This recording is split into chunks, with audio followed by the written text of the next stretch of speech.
श्री श्री पाद श्री वल्लभ चरित्रामृत अध्याय 13 आनंद शर्मा वृत्तांत।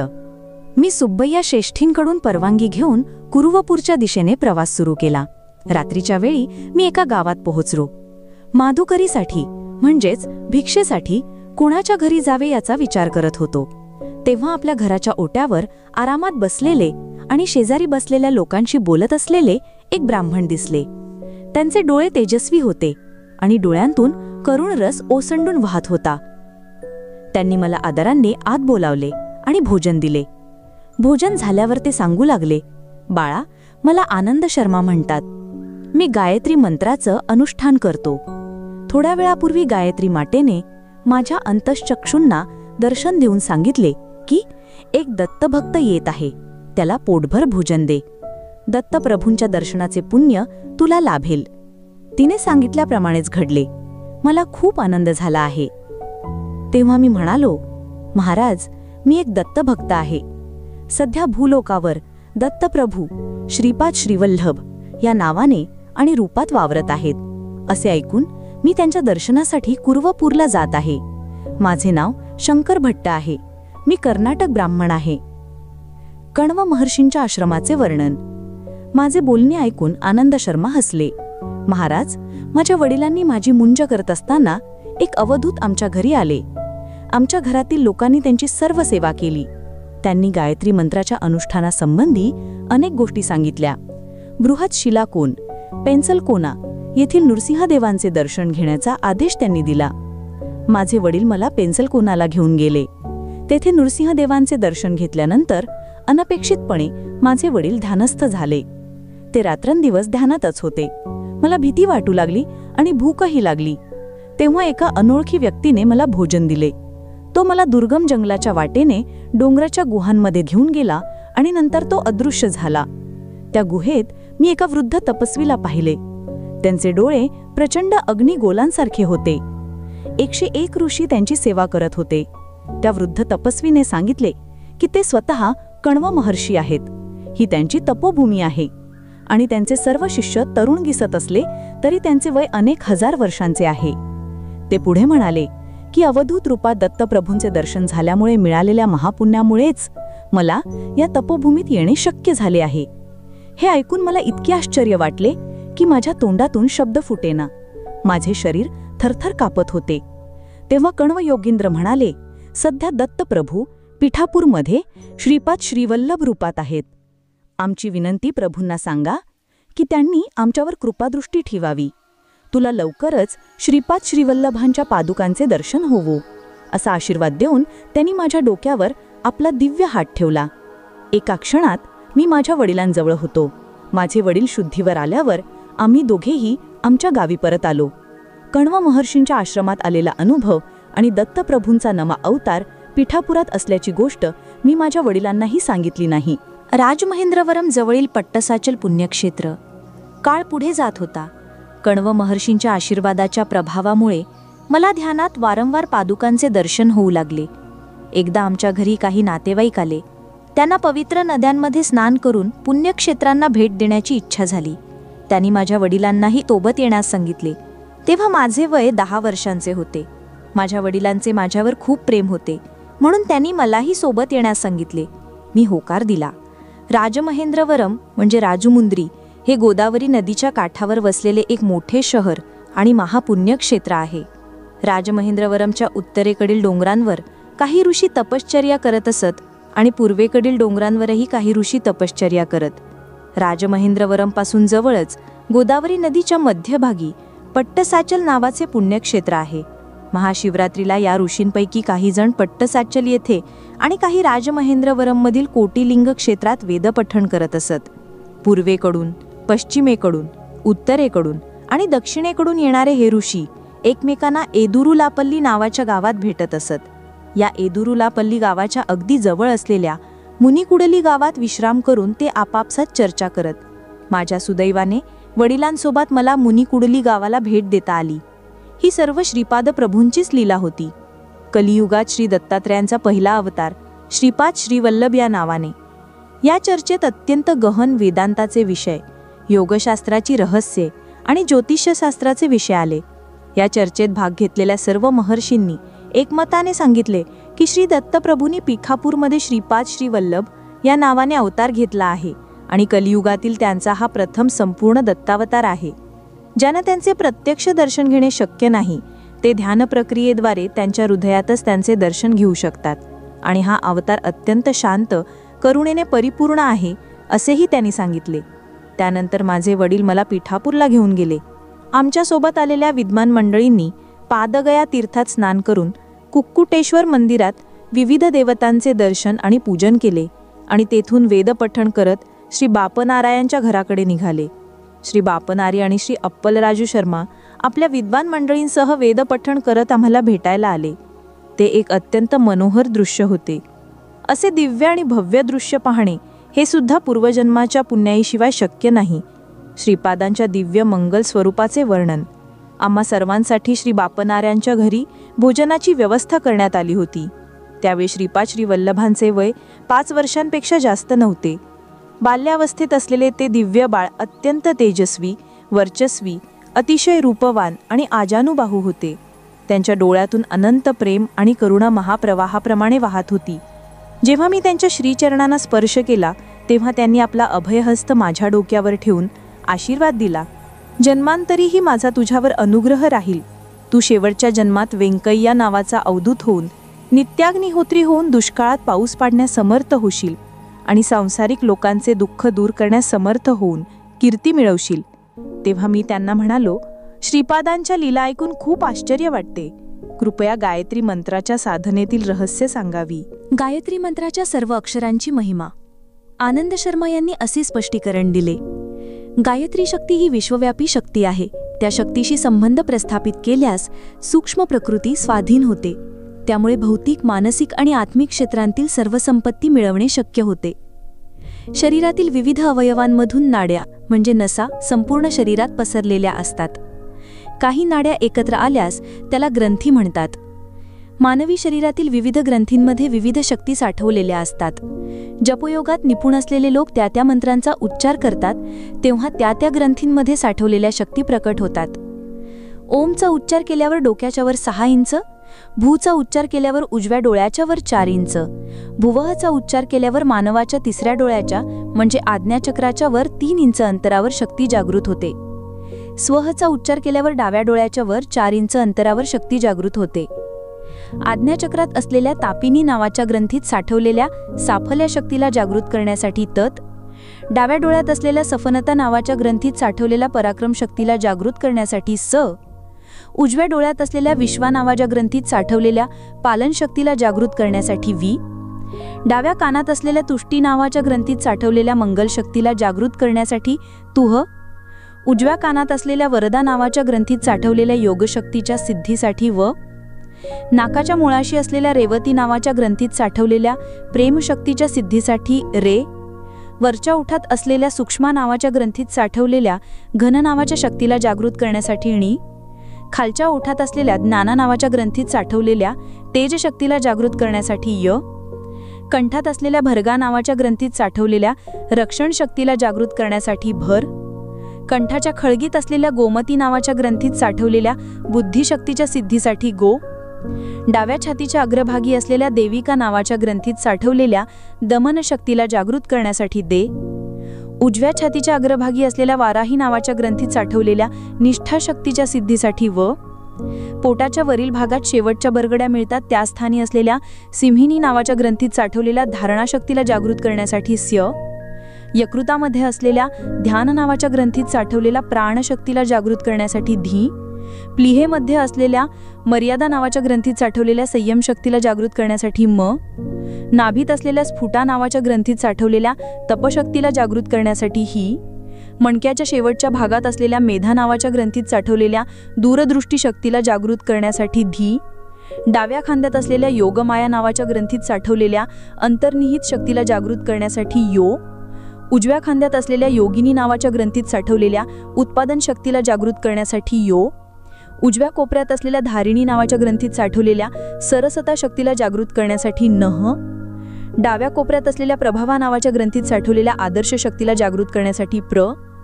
उजव्या मनगटात असलेल्या उष्मा नावाच्या ग्रंथीत साठवलेल्या साहस शक्तीला जागृत करण्यासाठी जो, उजव्या तळहातात असलेल्या दृश्या नावाच्या ग्रंथीत साठवलेल्या विवेक शक्तीला जागृत करण्यासाठी द, डाव्या तळहातातील निरंजन नावाच्या ग्रंथीमधील सेवा नावाची शक्ती जागृत करण्यासाठी यात यांचा उच्चार करावा. अशा प्रकारे गायत्री मंत्रातील 24 अक्षरांचा आपल्या शरीरातील विविध भागांतील 24 ग्रंथींचा आणि त्या ग्रंथींमध्ये असलेल्या 24 प्रकारच्या शक्तींचा जवळचा संबंध आहे. 9 हा अंक अपरिवर्तनीय अशा ब्रह्मतत्वाचे प्रतीक आहे. 8 हा अंक मायातत्वाचे प्रतीक आहे. 2 चौपाती देवो लक्ष्मीही या वाक्याचे स्पष्टीकरण. श्रीपाद आपल्या आवडत्या भक्तांच्या घरून 2 चपात्या घेत असत. ते 2 चपाती देवो लक्ष्मी म्हणण्याऐवजी 2 चौपाती देवो लक्ष्मी असे म्हणत. 2 म्हणजे 2, चौ म्हणजे 4. पतिदेव हा शब्द जगतप्रभू परमेश्वराचा म्हणजेच 9 या संख्येचा सूचक आहे, तर लक्ष्मी हा शब्द मायेचे स्वरूप असलेल्या 8 या संख्येचा सूचक आहे. त्यामुळे 2498 ही एक विलक्षण संख्या आहे. आपण गायत्री स्वरूप, परमात्मा आणि पराशक्ती ही स्वतःच आहोत हे सूचित करण्यासाठी श्रीपादांनी या संख्येचा अशा प्रकारे अर्थ लावला. तेव्हा मी म्हणालो, महाराज, गायत्री मंत्रातील 24 अक्षरांबद्दल तुम्ही जे सांगितलेत ते थोडेफार समजले, परंतु 9 हा अंक परमात्मा स्वरूप आहे आणि 8 हा अंक माया स्वरूप आहे हे मला नीटसे समजले नाही. 9 या संख्येचे स्पष्टीकरण. तेव्हा आनंद शर्मा म्हणाले, बाळा शंकर भट्टा, परमात्मा या विश्वाच्या पलीकडे आहे. त्याच्यात कोणतेही बदल होत नाहीत. 9 ही एक विचित्र संख्या आहे. 9ला एकाने गुणल्यास 9 येतात. 9ला 2ने गुणल्यास 18 येतात. त्या 18मधील 1 आणि 8 ह्यांची बेरीज केल्यास तरी पुन्हा 9च येतात. 9ला 3ने गुणल्यास 27 येतात. त्यातील 2 आणि 7 ह्यांची बेरीज केल्यास पुन्हा 9च येतात. अशा प्रकारे 9ला कोणत्याही संख्येने गुणले तरी येणाऱ्या संख्येतील अंकांची बेरीज 9च येते. त्यामुळे 9 हा अंक ब्रह्मतत्वाचे प्रतीक आहे. गायत्रीचे स्पष्टीकरण. इतकेच नाही तर गायत्री मंत्र कल्पवृक्षासारखा आहे. त्यातील ओंकार हे जमिनीतून वर येणारे मूळ खोड आहे असे समज. ओंकाराच्या उच्चारणामुळे देव आहे हे ज्ञान आणि परमेश्वराप्रती निष्ठा प्राप्त होते. मूळ खोडाच्या 3 शाखा म्हणून भूह, भुवह, स्वह वाढल्या आहेत. भूह हे आत्मज्ञान देण्यास समर्थ आहे. भुवह हे जीवाने शरीर धारण केलेले असताना आचरणात आणण्यायोग्य कर्मयोगाचे सूचक आहे.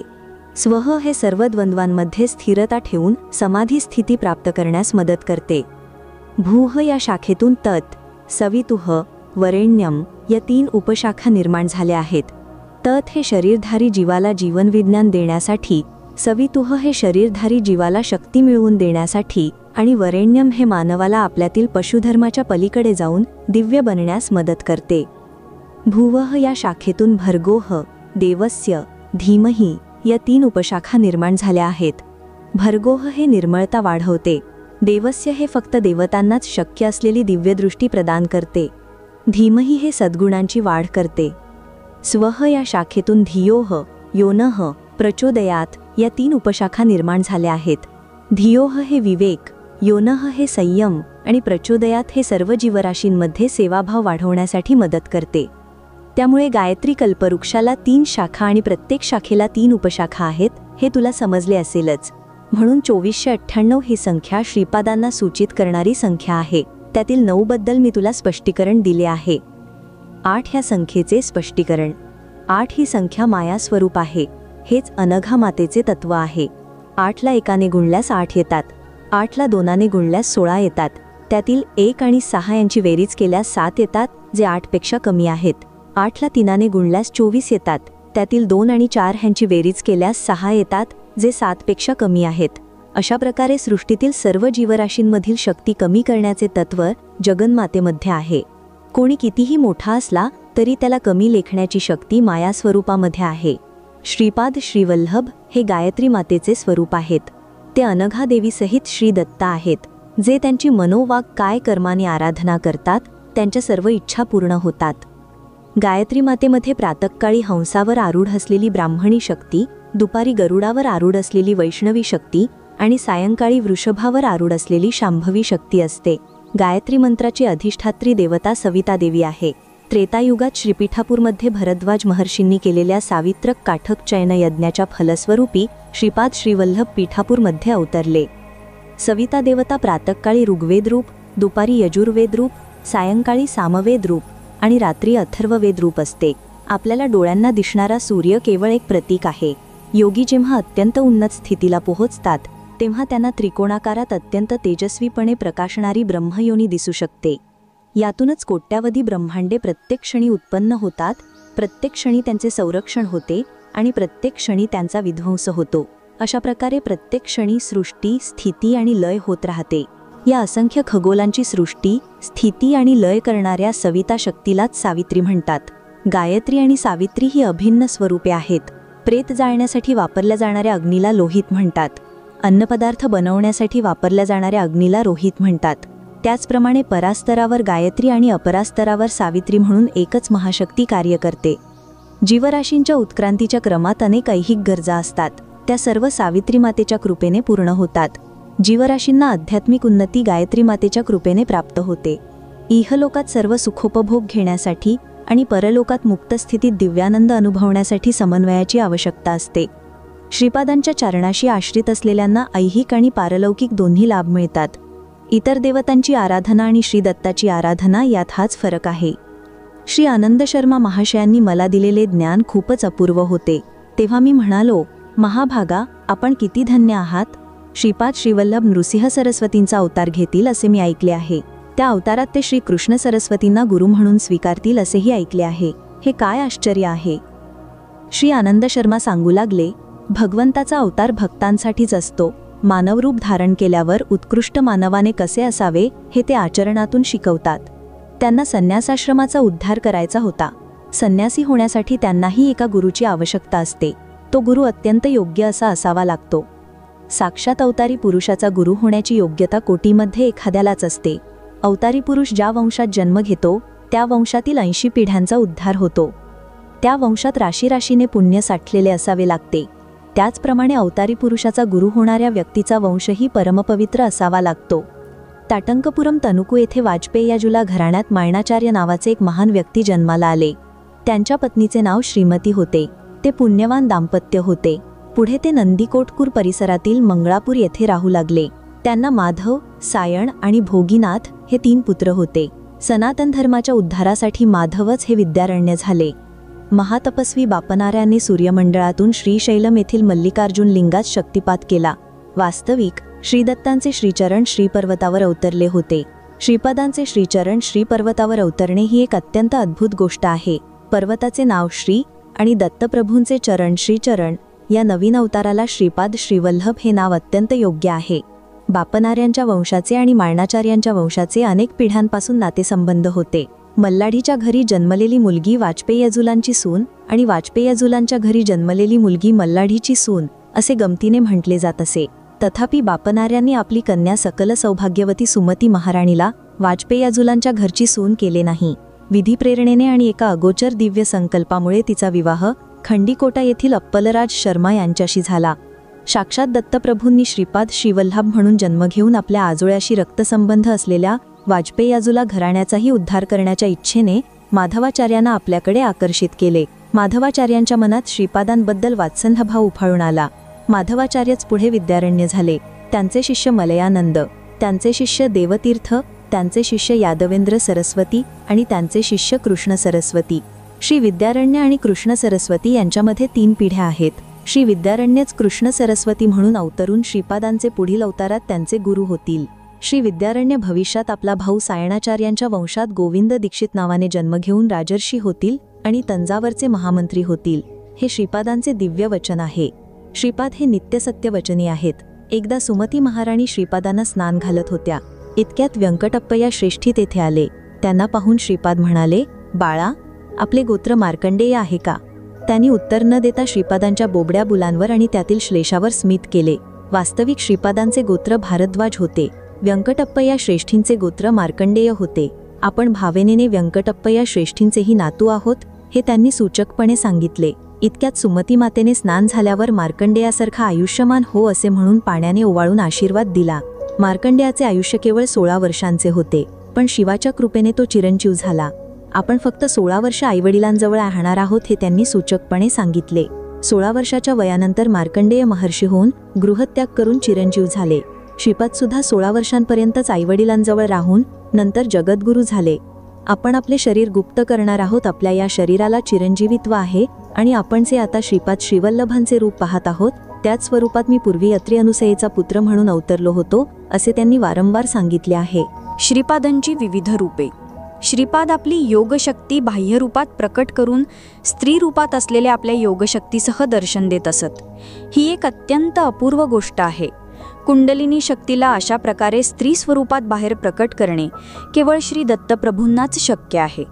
16 वर्षांच्या वयातील त्या नवयुवक दाम्पत्य रूपाचे दर्शन बापनार्य, राजमांबा, श्रीपादांचे आईवडील नरसिंहवर्मा दाम्पत्य, व्यंकटप्पय्या श्रेष्ठी दाम्पत्य आणि इतर काही जणांनी घेतले. त्या दोघांचं लग्न लावण्याचा संकल्प केलेल्या आईवडिलांच्या पदरी केवळ निराशाच आली. आपण भविष्यात दिव्य दाम्पत्य रूपात दर्शन देणार आहोत हे त्यांनी पहिल्यांदा अवधूत रूपात सुमती मातेला दर्शन दिले तेव्हाच सूचित केले होते. अवधूत सुमती मातेला म्हणाले होते, आई, तुझा मुलगा 16 वर्षांपर्यंत तुमच्याजवळ राहील. त्याचे लग्न करण्याचा संकल्प केल्यास तो ऐकणार नाही, उलट गृहत्याग करून निघून जाईल. त्यामुळे त्याच्या इच्छेनुसार वागावे. श्री अनघदत्त हे आदी दाम्पत्य आहेत. त्यांना जन्ममृत्यू नाही. ते सदा लीलाविलासी आहेत. ते श्रीपाद श्रीवल्लभ, श्री नृसिंह सरस्वती आणि स्वामी समर्थ या रूपांमध्ये अर्धनारेश्वर रूपात असतात. हे एक दैवी रहस्य आहे. मंडलकाल अर्चना आणि श्रीपाद श्रीवल्लभ चरितामृत पारायणामुळे मिळणारे फळ. श्रीपादांचा गणेश चतुर्थीला अवतार घेण्यामागे एक मोठे वैशिष्ट्य आहे. लाभ हा श्री गणेशाचा पुत्र आहे. एका कल्पात, एका युगात तो लाभाद महर्षी या नावाने प्रसिद्ध झाला. तोच श्रीकृष्णावताराच्या वेळी नंद म्हणून जन्माला आला. तोच लाभ श्रीपाद श्रीवल्लभांच्या अवतारात श्रीपादांचे आजोबा म्हणून जन्माला आला. आपल्या भक्तांची सर्व विघ्ने दूर करण्याच्या इच्छेने श्रीपादांनी आपल्या चैतन्यात विघ्नेश्वर तत्व स्थिर ठेवून अवतार घेतला. ते चित्रा नक्षत्रावर जन्माला आले. तेथून 27व्या नक्षत्रावर म्हणजेच हस्त नक्षत्रावर ते कुरवपूर येथे अंतर्धान पावले.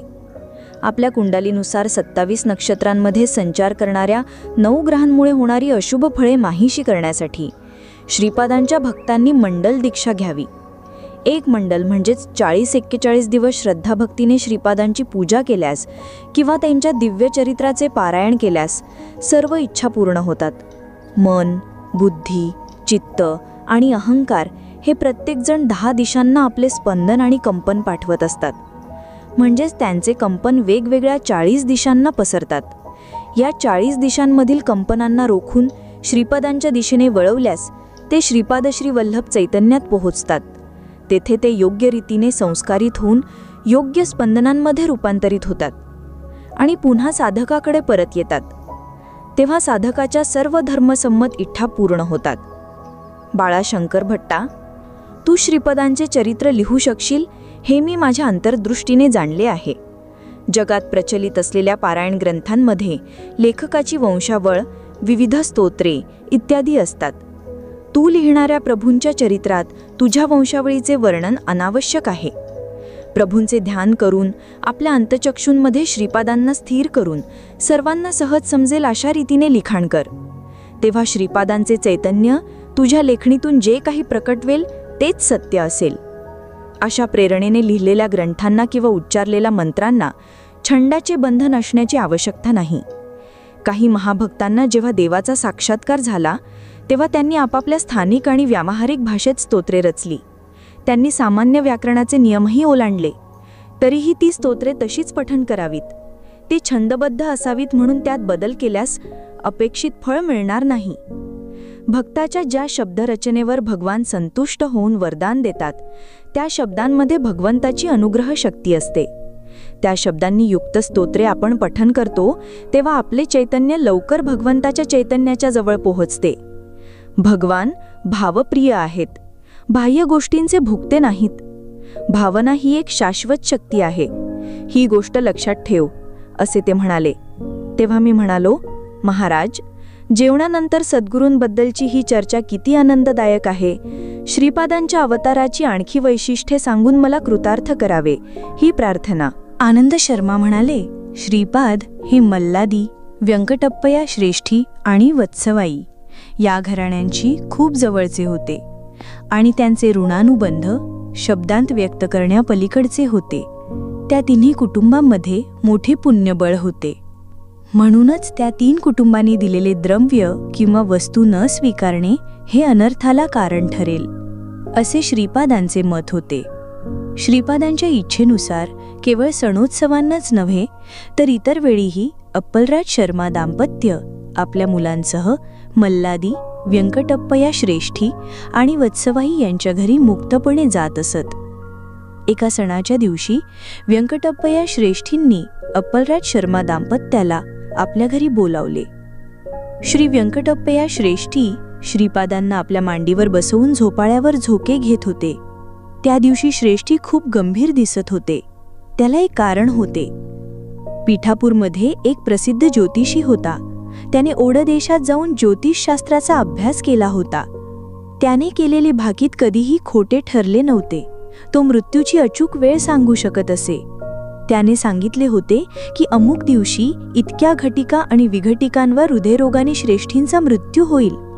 त्याने असेही सांगितले की काही औषधी वनस्पती, ग्रह, नक्षत्रे, काही पवित्र वृक्ष आणि योग प्रक्रिया यांचा जवळचा संबंध आहे आणि तो एक औषधी वनस्पती व ताईत देईल, ज्यामुळे अकाली मृत्यूचा अपमृत्यू दोष नाहीसा होईल. पण त्यासाठी अप्पलराज शर्मांना सोडून त्याला आपला कुलपुरोहित बनवावे लागेल. श्रेष्ठींनी ही अट नाकारली. तेव्हा त्या ज्योतिषाने प्रतिज्ञा केली की जर माझे ज्योतिष खोटे ठरले तर मी माझे मुंडन करून गाढवावरून धिंड काढेन. ही गोष्ट अप्पलराज शर्मा आणि बापनार्या यांना कळवण्यात आली. बापनार्यांनी क्लिष्ट गणित करून सांगितले की दैवी शक्तीच्या प्रभावाने त्यांचा अपमृत्यू टळेल. अप्पलराज शर्मांनी कालाग्निशमन देवाची पूजा करून तीर्थप्रसाद म्हणून दिले. सुमती माता प्रसन्न चेहऱ्याने, ज्यांना त्या आपले छोटे काका मानत होत्या, त्या श्रेष्ठींकडे आल्या. इतक्यात श्रेष्ठींच्या हृदयात वेदना सुरू झाल्या आणि त्यांनी आई ग अशी हाक मारली. जवळच असलेल्या सुमती मातेने, बाळा मला बोलावलेस का असे म्हणत धावत येऊन आपल्या दिव्य मंगलमय हाताने श्रेष्ठींच्या हृदयाला स्पर्श केला. श्रेष्ठींच्या मांडीवर बसलेल्या श्रीपादांनी जा असे जोरात ओरडले. श्रेष्ठींच्या घरी एक बैल होता. तो लगेच तडफडू लागला आणि काही क्षणांतच त्यांनी प्राण सोडले. श्रेष्ठींचे रक्षण झाले. ही गोष्ट त्या ज्योतिषाला समजली. तो धावत पळत श्रेष्ठींच्या घरी आला. आपले अचूक भविष्य अगदी थोडक्यात चुकल्याने तो आतून खूप दुःखी झाला. श्रीपादांनी त्या ज्योतिषाला म्हटले, तो ज्योतिषी आहेस, तू खूप मेहनत घेतली आहेस, मी हे नाकारत नाही, पण सर्व ज्योतींची ज्योत असलेला मी येथे असताना श्रेष्ठींना मृत्यूचे भय कशाला? तुला मुंडन करून गाढवावरून फिरायची गरज नाही. तू पश्चात्ताप केलास तरी पुरे. तुझ्या वडिलांनी जिवंतपणे श्रेष्ठींकडून कर्ज घेतले होते. ते कर्ज फेडले आहे असे ते खोटे बोलले. ते खोटेही त्यांनी गायत्रीची शपथ घेऊन सांगितले. त्याचे परिणामे तुझे वडील श्रेष्ठींच्या घरी बैल म्हणून जन्माला आले. श्रेष्ठी धर्मात्मा असल्यामुळे ते त्या बैलाला भरपूर चारा घालत होते. हीन युनी जन्मलेल्या तुझ्या वडिलांना मी उत्तम जन्म दिला आहे. अकाली मृत्यूच्या वाटेवर असलेल्या श्रेष्ठींचे कर्मफळ मू त्या बैलाकडे हस्तांतरित केले. तू या बैलावर अंत्यसंस्कार कर आणि अन्नदान कर. तुझ्या वडिलांचे कर्मफळ नष्ट होईल आणि त्यांना उत्तम गती मिळेल. श्रीपादांच्या या वचनांनुसार त्या ज्योतिषाने आचरण केले. बाळा शंकर भट्टा, श्रीपाद अनेक पद्धतींनी प्राणरक्षण करतात.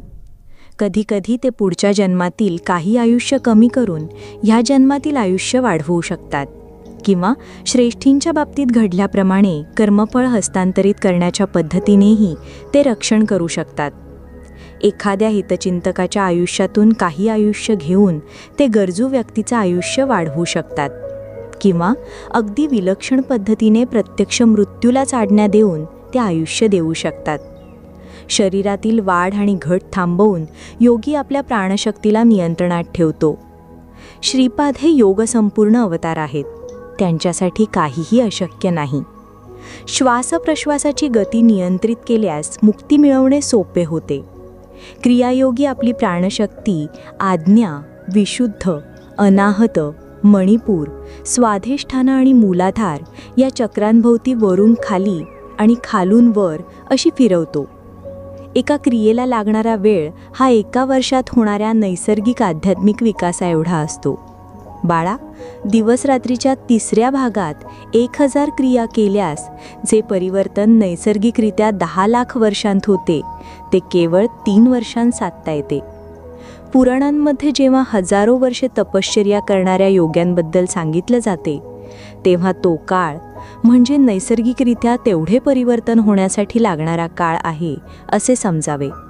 म्हणजेच त्या योगांना लागलेला प्रत्यक्ष वेळ आणि तेच परिवर्तन नैसर्गिकरित्या होण्यासाठी लागणारा वेळ हे वेगवेगळे आहेत हे समजून घेतले पाहिजे.